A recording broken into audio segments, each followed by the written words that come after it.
Le précédent épisode s'était achevé lors de notre arrivée à Cusco, qui va être notre ville-étape pour les 3 prochains jours. Cusco, c'est une ville agréable dont la modernité intègre avec succès un riche patrimoine historique. La ville va nous servir de base pour découvrir le Machu Picchu et les sites de la vallée sacrée. C'est parti, on t'emmène avec nous.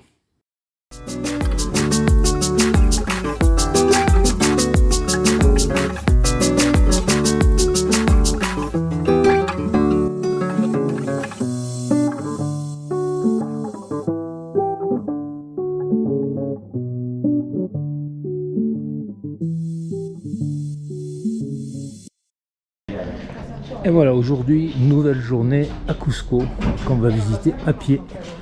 C'est parti. Pas de moto aujourd'hui. Découverte de la ville, on va prendre les billets pour le train qui va nous mener demain au Machu Picchu. On fait tout le nécessaire et on visite les curiosités de cette jolie ville. Car Cusco est une ville moderne pleine de charme qui te fait découvrir son passé au hasard de tes pérégrinations. L'habitat repose sur une strate pré-inca caractérisée par des moellons sur lequel repose l'époque inca, faite de gros blocs rigoureusement taillés et assemblés. Et sur ces bases-là ont été posées les constructions hispanisantes de l'époque coloniale que l'on apprécie en particulier sur la Plaza Mayor. Une de nos priorités de ce jour, c'est réserver les billets de train pour aller demain au Machu Picchu. On se débarrasse de cette formalité au bureau de Peruay. Nous pouvons donc continuer notre découverte de Cusco. Sur la place principale, il semble qu'une fête se prépare avec beaucoup de jeunes qui sont sans doute des collégiens. Et il faut quand même reconnaître que c'est extrêmement paramilitaire. On a l'impression d'être chez Tintin et d'attendre l'arrivée du général Alcazar. Marche!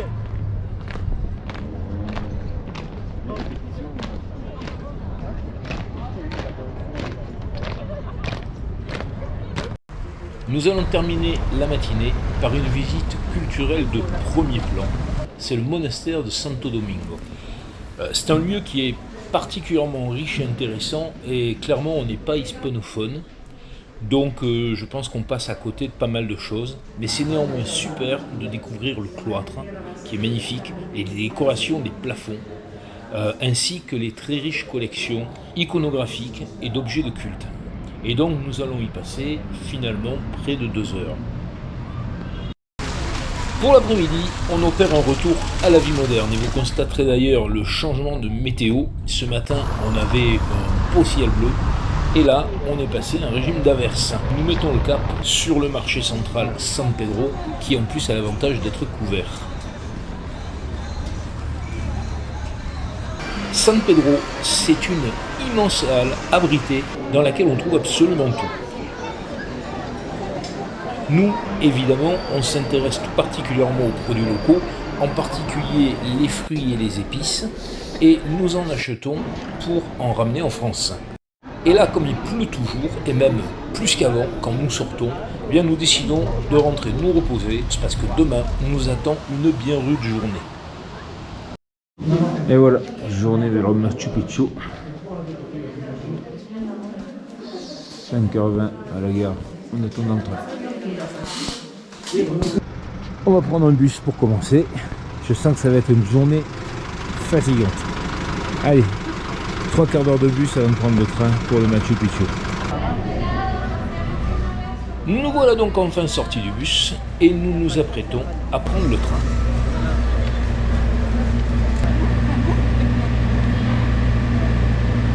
Et voilà, on est à bord.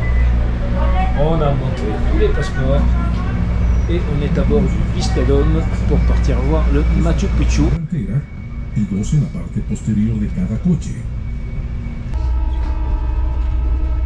Très rapidement, le train s'engage dans la vallée de la rivière Urubamba et grâce au toit transparent, nous profitons de toute la beauté de cette vallée sacrée que demain nous allons à nouveau parcourir, mais cette fois en moto.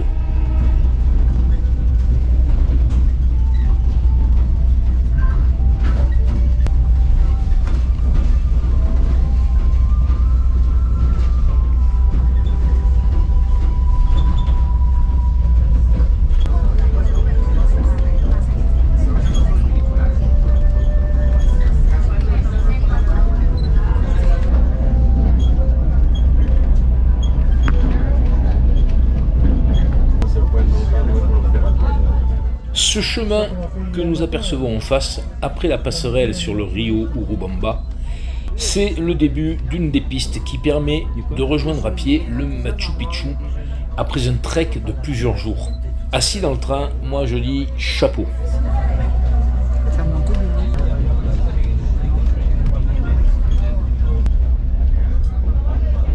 En tout cas pour nous, le voyage se poursuit confortablement jusqu'à l'arrivée à Aguascalientes, qui est la dernière gare. Aguascalientes, c'est une bourgade qui a été créée spécialement pour servir de regroupement aux très nombreux visiteurs qui chaque jour viennent découvrir le Machu Picchu.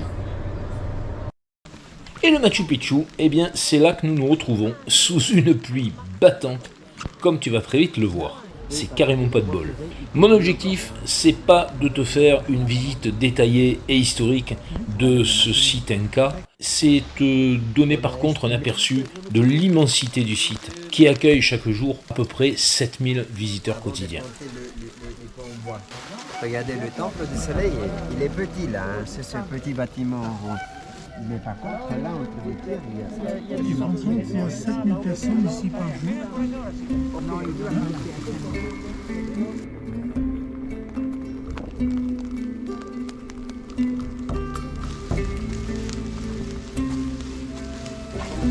Je peux t'assurer que nous sommes tous repartis de là totalement émerveillés. La dernière fois que j'ai ressenti le même impact émotionnel, c'était en Égypte avec la découverte des pyramides sur le site de Gizeh. Et nous verrons encore d'autres sites Inca au Pérou, mais le Machu Picchu, c'est véritablement géant. Le voyage de retour a été éprouvant. Le train d'abord jusqu'à Ollantaytambo, puis le bus à nouveau qui nous a ramenés à Cusco. On est arrivé après 22h30, donc je dois te dire, on était un peu décalqué après cette longue journée, mais le Machu Picchu, ça se mérite, et puis surtout, ça valait bien ça. Et voilà, une nouvelle journée qui commence. Au départ de Cusco, c'est une boucle sur la vallée sacrée. Après la balade que je qualifierais de super intéressante et super fatigante hier au Machu Picchu, mais bon, le contenu était génial. Donc aujourd'hui on reprend les motos. Allez, let's go pour cette journée qui devrait être assez sympa en contenu. On est parti.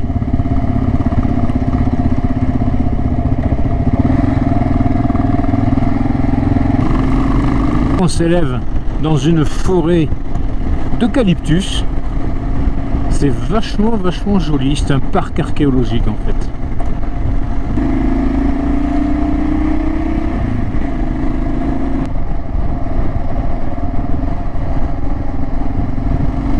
Et ben voilà, on se dit est-ce qu'on va doubler la police, est-ce que c'est possible, est-ce que c'est pas possible, et puis ils s'en vont.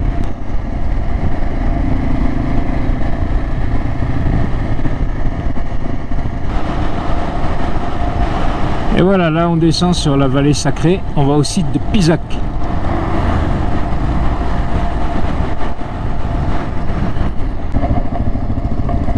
Ah.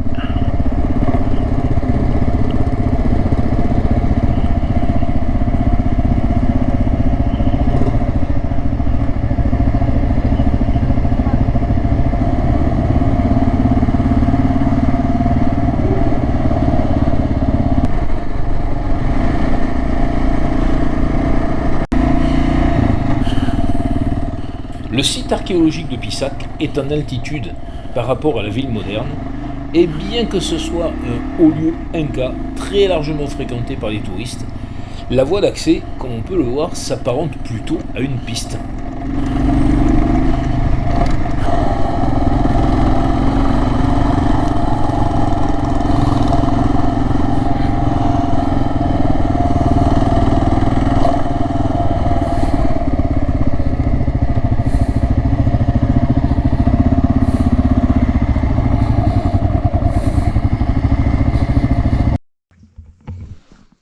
Pisac, c'est un site très étendu au sommet d'une colline. C'est à la fois très beau et très impressionnant. C'est une forteresse dont il subsiste de nombreux bâtiments militaires ou religieux et qui offre un très beau panorama sur la vallée sacrée. en contrebas, on domine les terrasses agricoles dont les Incas maîtrisaient parfaitement la technique. Et nous voilà repartis en direction de Ollantaytambo en suivant, comme hier, le cours du rio Urubamba.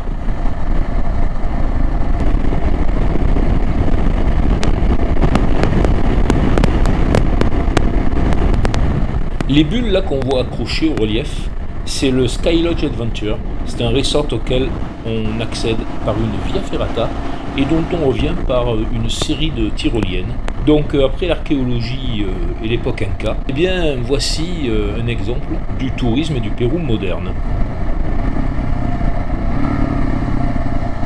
Et nous arrivons enfin à la ville d'Ollantaytambo. Comme tu le vois, on y accède par une route pavée, et ce n'est qu'un début, car la cité conserve de nombreux vestiges d'architecture urbaine Inca.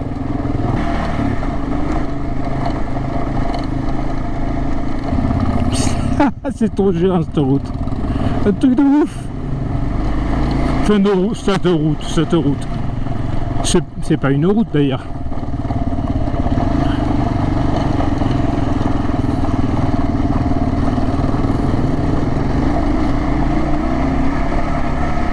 C'est trop joli ici.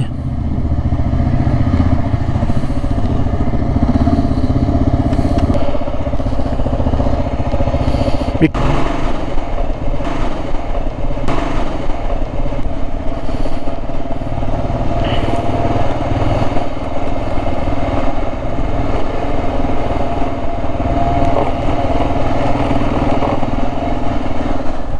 Là en face de nous, c'est la forteresse avec ses étages de terrasses et qui est vraiment un haut lieu de l'histoire inca et en particulier de la résistance aux envahisseurs espagnols après la chute de Cusco.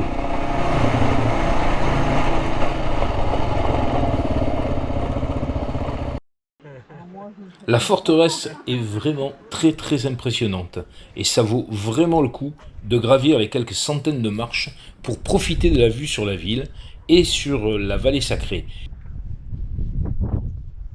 Et notamment en face sur le site archéologique de Pinculuna qui est accroché à sa falaise. En tout cas, aujourd'hui on a du beau temps, il est midi, on vient de voir le temple du soleil et je peux te dire que le soleil tape un peu fort. Il est vraiment temps de redescendre pour profiter d'une bonne bière. Après Ollantaytambo, nous reprenons la route en direction des Salines de Maras. Contrairement à ce matin, la route s'élève dans la vallée sacrée et de ce fait, elle nous offre de très beaux panoramas. Malgré la saison, il y a encore de la neige sur les plus hauts sommets.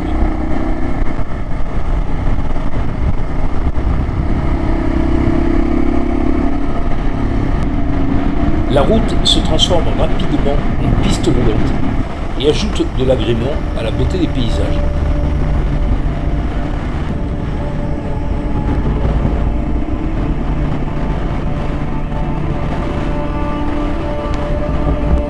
Et au bout de quelques kilomètres, nous atteignons un belvédère qui nous permet de visualiser l'intégralité du site que nous allons maintenant aller visiter, car cela en vaut vraiment la peine. Les Salines de Maras, c'est un site assez exceptionnel. Les Maras, en effet, elles sont exceptionnelles à plus d'un titre. Nous sommes très loin de la mer et les alvéoles de récolte que l'on voit là sont accrochés à la montagne. Les paysans locaux dispersent les eaux d'un ruisseau chargé en sodium dans des bassins dont les plus grands n'excèdent pas 20 mètres carrés et les salines permettent à 800 familles de vivre de cette précieuse ressource. Donc c'est différent de ce qu'on a vu aujourd'hui, c'est pas un site archéologique, mais clairement on le conseille vivement, c'est super intéressant.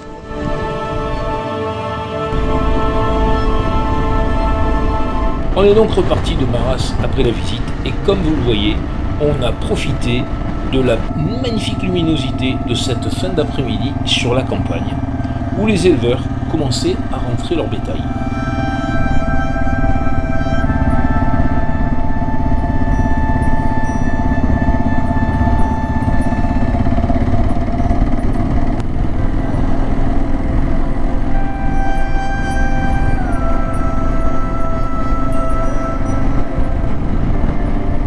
et donc voilà, on va rentrer à Cusco.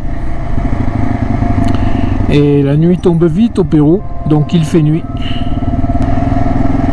Il est certes pas encore 18 h. On a eu une journée bien pleine.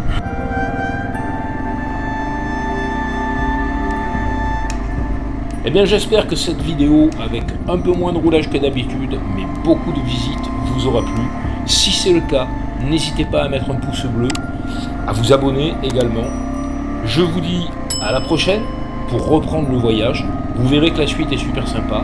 Et puis surtout, je vous dis, en road trip, sinon rien.